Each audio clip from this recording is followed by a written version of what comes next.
Estaba pensando qué nuevo vídeo grabar para el canal, y pensé en Star Wars, que es una de mis sagas favoritas. En un primer momento la idea podría ser una decadencia de esta saga, de la que podríamos culpar a Disney, que como siempre está metido en todos estos temas. Pero después me di cuenta que en tan solo una película fue cuando todo esto dio tremendo bajón de calidad, y esa película es The Last Jedi, que de verdad es la película con la que más he salido indignado de un cine. Aún así, no me quiero llevar por la ira porque, como Yoda dijo, lleva al lado oscuro, y no quiero convertirme en un Darth Vader de AliExpress como Kylo Ren, así que esta crítica será lo más sosegada posible explicando las razones por las que esta cinta es tan horrible. Empezando con un debate interesante, porque una cosa es indudable, y es que esta película es la mejor en el concepto visual de esta saga, y creo que lo más positivo que podemos sacar de todo esto.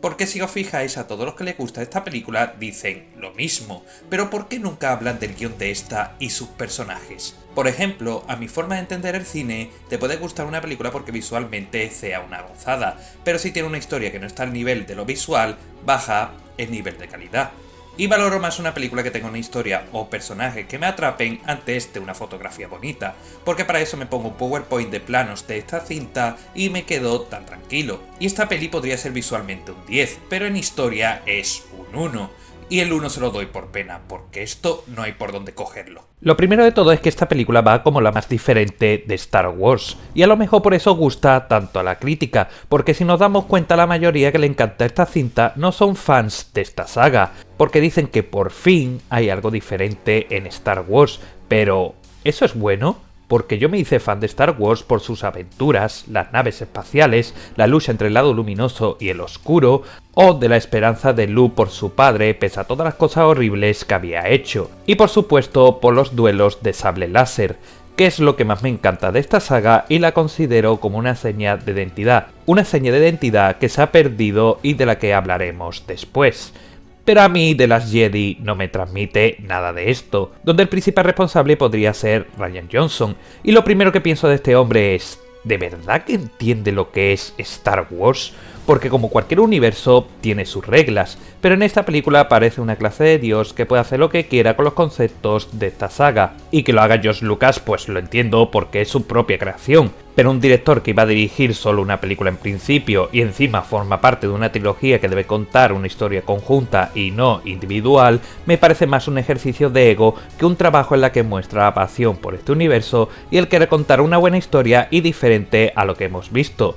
¿Y de verdad esta película es tan diferente a las demás? Porque viendo estas imágenes, ¿no suena a algo que hayáis visto? Porque la batalla de Crait es una copia descarada del Imperio Contraataca en el planeta Hoth. Y vendrá el típico que me diga que lo de este planeta no es nieve, sino sal, así que no es lo mismo, pero esto es como cuando le dejas copiar tu tarea a un compañero de clase y le dice que lo cambie un poco para que no parezca que son iguales. Al igual que la escena donde están en una misma sala Snoke, Kylo Ren y Rey, siendo una copia descarada del Retorno del Jedi en la que participaban Luke, Vader y el Emperador, pero claramente cada una de estas escenas sin la profundidad que tenían las originales y dando momentos bastante ridículos. Y hablando de estos momentos, vamos a irnos al que pienso que era el punto de inflexión de esta película, y es cuando Kylo Ren y Rey acaban con Snoke, que en un primer momento no he visto escenas más ridículas y peor forma de acabar con un personaje tan poderoso, porque nos muestran desde el despertar de la fuerza que este personaje era el que manejaba todos los hilos,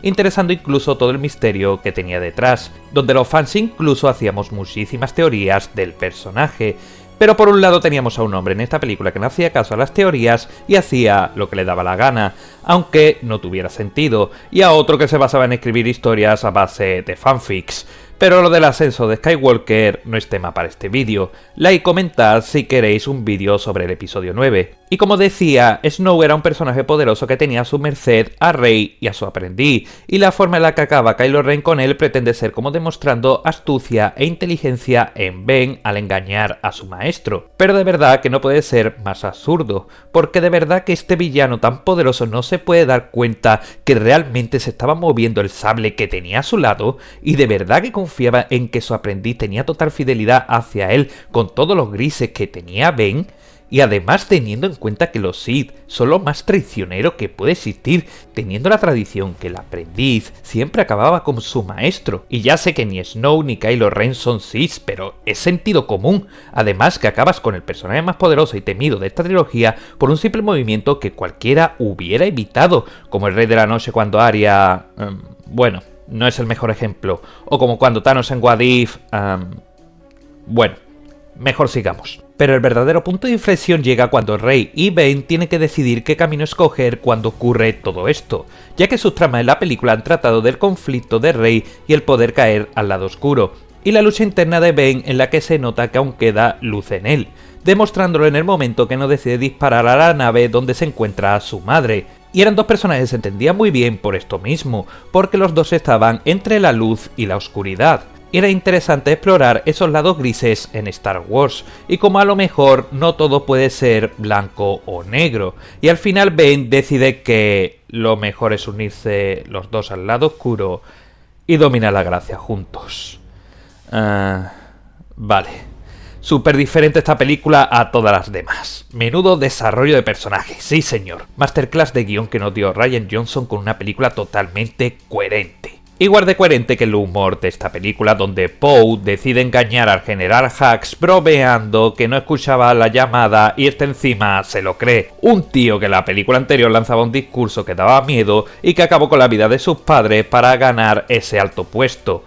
En fin, al igual que la actitud del almirante Holdo, que mira que le tengo un especial cariño a Laura Dern por Jurassic Park, pero aquí no puede ser más odiosa, con una prepotencia que nada más la hace más detestable, además de tratar fatal a Poe, un hombre que ha podido cometer un grave error, pero tan solo quiere enmendar sus errores, y en vez de darle una oportunidad decide dejarlo de lado y ningunearlo. Después nos quejaremos de por qué no nos gusta determinados personajes. Y muy bonito su sacrificio, que de verdad es una de las mejores escenas de esta película, aunque tampoco era muy complicado. Pero la escritura de este personaje le quitó muchos puntos a ese momento. Al igual que también se cargaron el sacrificio de Finn, un personaje que tenía un trasfondo interesante, ya que era un soldado que decidió desertar de la Primera Orden. En vez de darle profundidad, decidieron que era mejor convertirlo en un personaje bobo, que era más un cobarde antes que cualquier otra cosa. Y para un momento que tenía para hacer memorable al personaje, el peor personaje de esta trilogía decide fastidiar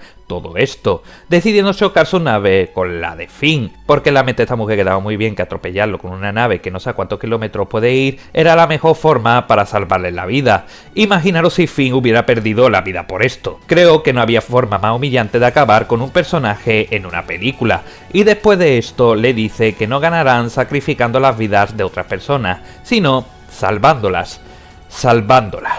Y le planta un beso por la cara mientras los de la Primera Orden destrozan la base donde se encuentran. Con dos cojones. De verdad que cuando vi a Jar Jar Binks no tenía dudas de quién era el peor personaje de Star Wars, pero esta mujer consiguió lo imposible, regalando a Rian Johnson otra masterclass de cómo crear al peor personaje de la historia, porque Jar Jar Binks es el personaje más insoportable que te puedes encontrar en una cinta, pero al menos tuvo su impacto, siendo el culpable que el canciller finalmente tuviera más poder en el Senado, que realmente era Darth Sidious, como ya sabemos. A ver, no fue su mejor impacto, pero al menos un impacto tuvo. Mientras que Rose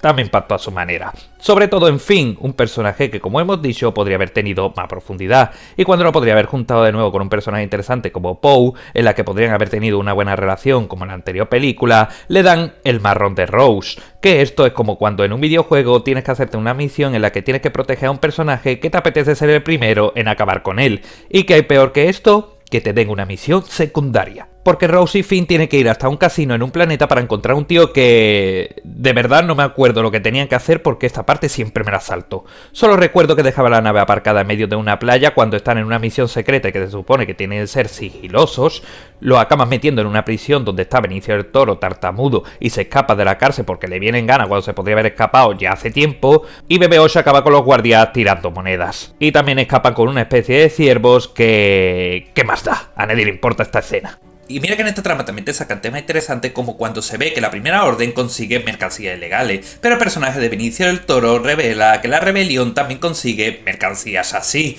demostrándote que eso que consideramos buenos y malos al final busca ganar de cualquier manera, siendo diferentes, y no se vuelve a mencionar nada de eso en ningún momento. Al igual que en el episodio 9 casi no se volvió a mencionar a Rose, porque para qué dar un desarrollo que pueda mejorar al personaje, mejor darle una frasecita así que haga lo menos posible, siendo una falta de respeto, sobre todo para la actriz por todo el hate que le cayó, ya que ella no tenía culpa que este hombre escribiera esta película como un niño de 5 años. Pero para falta de respeto lo que hicieron con Luke. Y no voy a hablar del momento que tira su sable láser y puede llegar a ser irrespetuoso, porque este momento a mí me da más misterio que enfado, porque te preguntas qué le pasó a Luke para que esté con esta actitud y se haya exiliado en este planeta, aunque también para que dejas un mapa en R2 si no quieres que te encuentren. De verdad que nada de esta trilogía tiene sentido, al igual que el real motivo por el que Luke dejó el camino Jedi, ya que todo viene porque vio oscuridad en Ben, y en un momento le vino el pensamiento intrusivo de ¿y si acabo con mi propio sobrino y nos quitamos del medio este dilema por si acaso?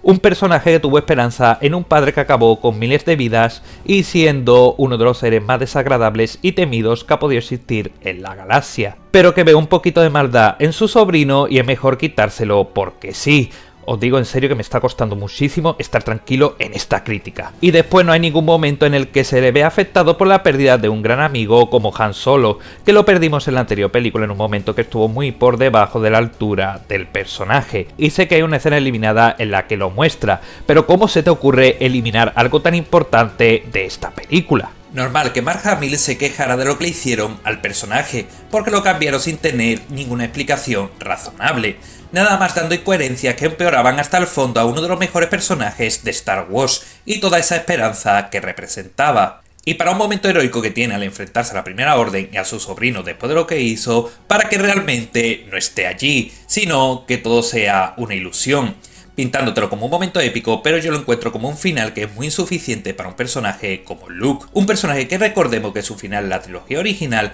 fue convertir a su padre Anakin Skywalker de nuevo hacia el lado luminoso de la fuerza, algo que parecía imposible. Y aquí su momento más heroico es crear una especie de holograma para que sus amigos puedan escapar. Una hazaña que está lejos de ser la del héroe que nos presentaron, que se convierte en un fantasma de la fuerza porque estoy muy cansado, jefe. Y por eso debes tener cuidado a la hora de sacar secuelas, y más cuando es de una saga tan importante, porque te puedes cargar momentos como el que tuvieron Luke y su padre. Donde otra cosa que se cargaron es la forma de entender la fuerza en Star Wars, porque la explicación es sencilla. La fuerza es algo místico que nos rodea, que si llegas a entender puedes controlarla permitiéndote hacer cosas sobrenaturales, como mover objetos, manipular pensamientos de otras personas, lanzar rayos y otras cosas. Pero es que aquí es una flipada todo lo que se puede hacer con la fuerza, porque puedes hacer videollamadas con otra persona y poder llegar a sentir contacto con esa misma persona, volar a los Superman, o ahora los fantasmas de la fuerza pueden interactuar con la realidad. Que pudiendo hacer esto último, no sé por qué no mandaron a Craig todos los fantasmas de la fuerza y lanzaron un rayo a todos los de la Primera Orden para acabar con todos ellos.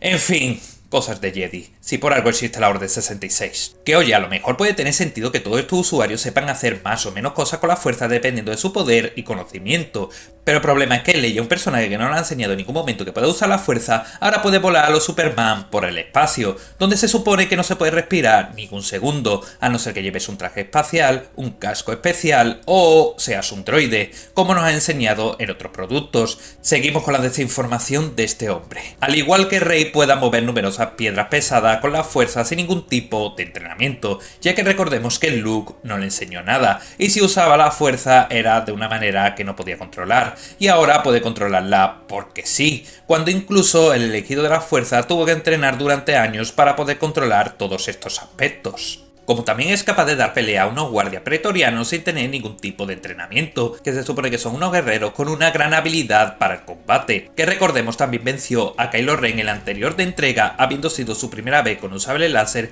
contra un personaje con experiencia de combate y que fue entrenado por Luke y Snoke, y nada más movía un poco la espada y cortó una piedra en su tiempo con Luke, al que también venció, a uno de los personajes más poderosos en la fuerza y con más experiencia en combate, y después pretende que empatice con un personaje que no tiene ningún tipo de conflicto porque sabe hacer de todo porque le da la gana a los escritores. Y ya que hablé de combate, ¿sabéis que en esta película la única vez que chocan dos espadas láser es cuando Bane se protege del ataque de Luke? Porque es la única película de esta saga donde no hay duelos de sable láser. Y ya dije que para mí esta es una señal de identidad de Star Wars, que en esta última trilogía se perdió. Una cosa que empezó siendo un duelo de dos ancianos a cámara lenta y terminó con el duelo más emocional y espectacular de toda la saga. Y hay gente que dice que Star Wars es más que las espadas láser. Pues si piensas eso, le hubieras dicho a George Lucas que no lo pusiera en cada clímax de sus películas, porque si en cada película le pone un duelo como este, que es una de las cosas más curradas y más memorables de Star Wars, pues ¿qué quiere que pensemos los fans? Por algo Hayden Christensen y Ewan McGregor entrenaron durante 2 meses juntos para la batalla final en Mustafar, que para no ser de la cosa más importante en Star Wars, vaya curro se metieron en esto. Unos duelos que estaban diseñados para ser un gran espectáculo. ¿Que se notaba mucho la coreografía? Pues sí, pero después observa la coreografía del duelo de Kylo Ren y Rey contra los guardias y entiendes por qué antes dedicaban tanto tiempo a estos momentos, y si no examinar a cada guardia en la pelea, porque no saben ni lo que están haciendo.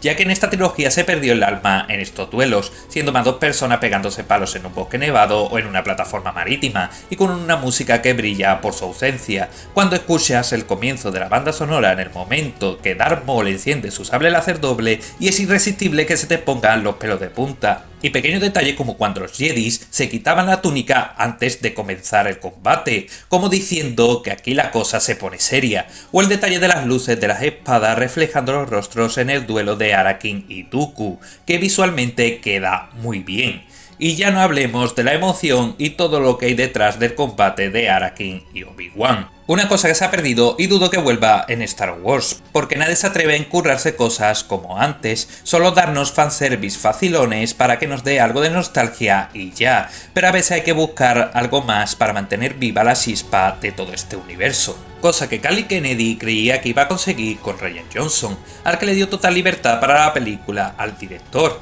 cuando creía que iban a negarle la mayoría de sus decisiones, que no me imagino por qué será, y a Kathleen le gustó tanto el resultado de esta película que decidió darle una trilogía, que esta nueva moda de dar otras películas a directores sin saber cómo va a ir su propia película no la entiendo, pero lo importante es que quedó en nada gracias a la división del fandom por esta peli. Y Rian Johnson acabó siendo historia, para el bien de Mark Hamill sobre todo, que se le podía ver en el set llorando en alguna que otra escena, que podríamos considerar que era de la emoción al volver a interpretar este personaje tan mítico, pero era más bien de la frustración por no entender que le habían hecho el personaje que tanto conocía, y menos mal que en otras producciones ha tenido el trato que se merece, porque una leyenda como Hamill merece respeto, al igual que todo este universo, cosa que tampoco tuvo mucho este hombre, pero eso es otra historia. Y hasta aquí el vídeo. Si os ha gustado dadle like y suscribiros al canal, también podéis compartirlo para que más gente nos descubra y dejar en los comentarios qué os pareció esta película y también podéis dejar recomendaciones de películas y series de las que queráis futuros vídeos. Y dicho esto, nos vemos en el próximo vídeo.